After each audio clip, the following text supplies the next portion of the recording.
गीता धकाते आहे. मी रियाशमध्ये 4 ते 5 महिने झाले काम करत आहे आणि मला असा कोणताही आजार नाही आहे की आहे नाही म्हणून. असे बरेचसे आजार आहे मला तर 9 वर्षापासून पिरियड्स येत नव्हते. तर मी लेडी केअर आणि अमृत ज्यूस 3 महिने झाले कंटिन्यू करत आहे.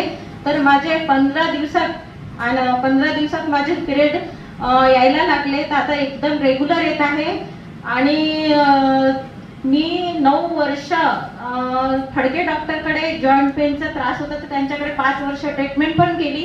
तर त्याच्यासाठी मी ऑर्थोजी वगैरे काही घेतलं नाही, फक्त अमृत ज्यूस घेत आहे. तरी पण मला त्याचा रिझल्ट आला आणि 2 महिने झाले मला चक्कर येत होती, झोपीत गरगरल्यासारखं होत होतं आणि उलट्या पण होत होत्या. त्याच्यामुळे मी प्लेन बूस्टर आणि अमृत ज्यूस घेत आहे. 8 ते 9 दिवस झाले तर माझी चक्कर पण बंद झाली आणि मला एकदम रिलीफ वाटत आहे. आणि हे आपले रियांची ताकद आहे. सर्वांनी अमृत ज्यूस घ्या आणि हे पावर पण आहे आपल्या रियान अमृत ज्यूसची. अशी पावर कशातच नाही आहे. सगळ्यांनी अमृत ज्यूस घ्या, स्वतः यूज करा आणि सर्वांना द्या.